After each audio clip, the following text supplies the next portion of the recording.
What's up, everyone, everybody, all the bodies, all the ones? Good day, hello, happy rising, good day. How's it go? What's up? What you doing? What you say? Hey! I can't yell too loud today.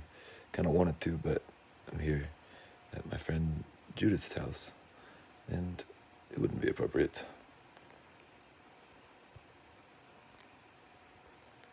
All right, just inviting some Course in Miracles groups.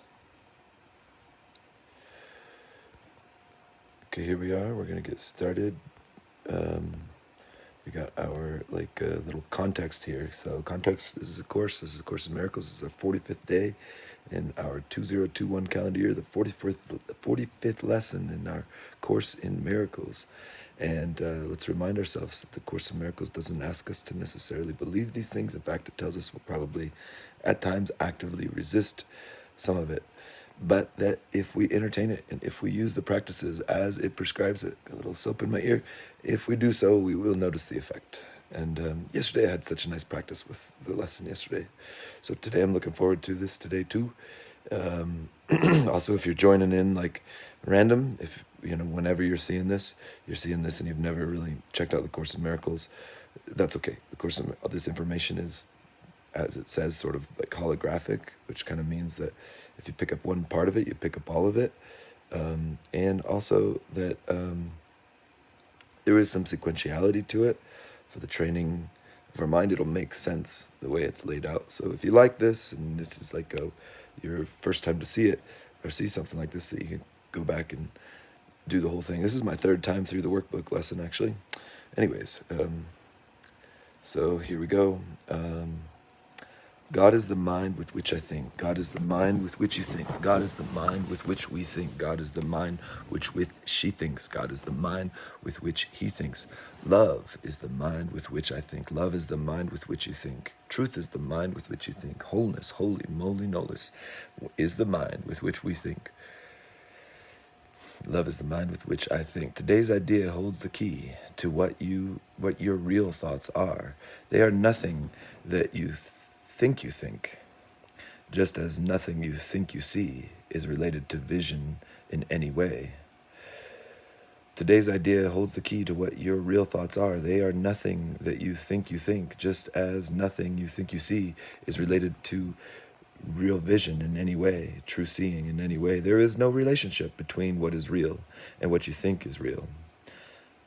Nothing that you think are real thoughts resemble your real thoughts in any respect.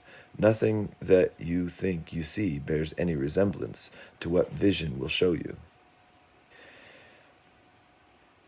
You think with the mind of God. You think with the mind. You think with the mind of love. You think with the mind of love. Therefore, you share the thoughts with her, with him. You share your thoughts with her with love, and she shares her thoughts with you. You think with the mind of God, therefore you share your thoughts with him, and he shares his thoughts with you. Morning. Hey, good day, Lori. Are you going to do any stretches this morning? Yeah, give me a moment though, hey? No problem. All right, I'll be up in a moment, okay? They are the same thoughts because they are thoughts by the same mind. So you think with the mind of love, therefore you share your thoughts with her, and she shares her thoughts with you. See, look, you can permutate this a little bit. You think with the mind of God, you think with the mind of love, therefore you share your thoughts with him, with God, with her, with love, and he shares his thoughts with you, and she shares her thoughts with you. They are the same thoughts because they are thought by the same mind. To share is to make alike and to make one. Nor do the thoughts you think with the mind of God leave your mind, because thoughts do not leave their source. Nor do the thoughts you think with the mind of love of God leave your mind, because thoughts don't leave their source. There is no separation. That's what that's saying. Therefore, your thoughts are in the mind of God, in the mind of love, as are you. They are in your mind as well, where he is, where she is, where love is, as you are part of his mind, of God's mind, of love's mind. So are your thoughts part of his mind. So are your thoughts part of God's mind. Where then are your real thoughts? Today we will attempt to reach them. We will have to look for them in your mind because that is where they are. They must still be there because they cannot have left their source. What is thought by the mind of God is eternal, being part of creation. Your thoughts are still there. They can't leave their source. What's thought by the mind of God is eternal, being part of creation. Paragraph number 4. Our 3 5-minute practice periods today will take the same general form we've used in applying yesterday's idea. We will attempt to leave the unreal and seek for the real. We will deny the world in favor of truth. We're going to deny the world in favor of truth. We're going to deny the world of appearances, is a helpful way to put that, in favor of the world of truth. We will not let the thoughts of the world hold us back. Don't let the thoughts of the world hold you back.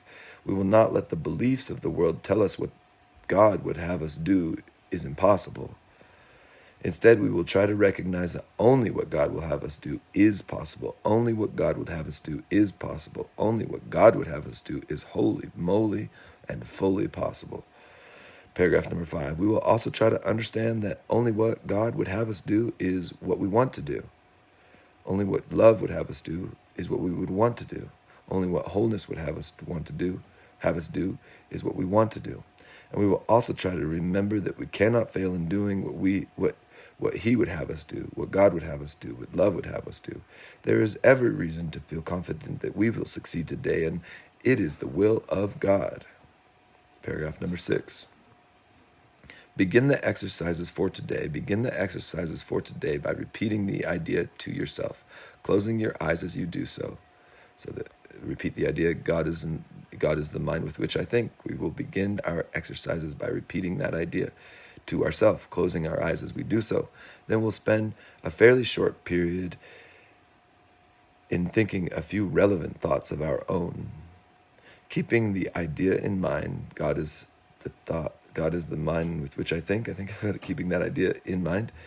After you've added some 4 or 5 thoughts of your own to the idea, relevant thoughts that are in agreement with this, repeat it again and tell yourself gently, my real thoughts. So first we say, God is the mind with which I think. Then we find thoughts that are similar to that. My mind is part of God's. I am very holy. Let's see.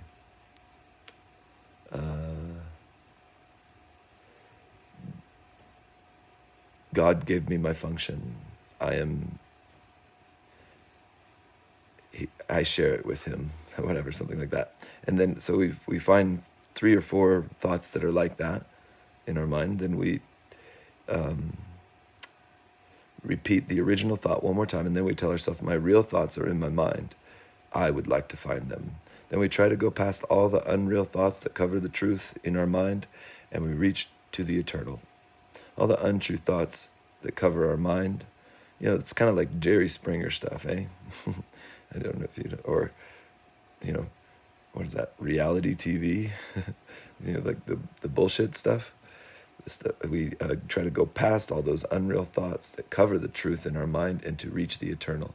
Under all the senseless thoughts and the mad ideas with which you have cluttered up your mind are the thoughts that you thought with God in the beginning. They are there in your mind now, completely unchanged. They will always be in your mind, exactly as they always were.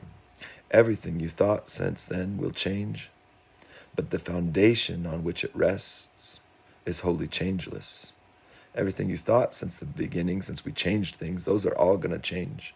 They'll be translated, but the foundation on which everything rests, the truth, is wholly changeless.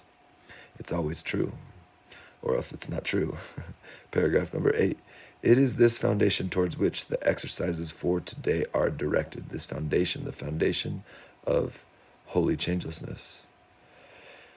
These thoughts we share with God. Here is your mind joined with the mind of God. Here is your mind joined with the mind of love. Here are your thoughts one with His. For this kind of practice, only one thing is necessary. Approach it as you would an altar, dedicated in heaven to God the Father and to God the Son, to love the Creator and to love the sun. S-U-N, you can say here. It's the shiny sun. If you want, I think you can. I know you can. For such is the place you are trying to reach. For such is the place you're trying to reach. You will probably be unable as yet to realize how high you are trying to go. You're trying to go real high. We're trying to get high. Yet even with the little understanding you already have gained, you should be able to remind yourself that this is no idle game, but an exercise in holiness and an attempt to reach the kingdom of heaven itself. In the shorter exercise periods for today, try to remember how important it is to you to understand the holiness of the mind that thinks with God. Take a minute or two as you repeat the idea throughout the day to appreciate your mind's holiness. Stand aside, however, briefly from all the thoughts that are unworthy of him whose host you are, and thank him for the thoughts he is thinking with you. Stand aside, however, briefly from all the thoughts that are unworthy of him whose host you are, and thank him. Hey, thanks, yo, thanks, God. Yo, God, thanks. Hey, love, thank you for the thoughts that he is thinking, that love thinks with you. Thank her, thank love, thank him, thank love for the thoughts for the thoughts she is thinking with you. All right, loves. Goodness gracious. Jordan Ryan, Wendy Townsend, thanks for joining. Have a great practice today. And remember, my thoughts are the thoughts I think with God.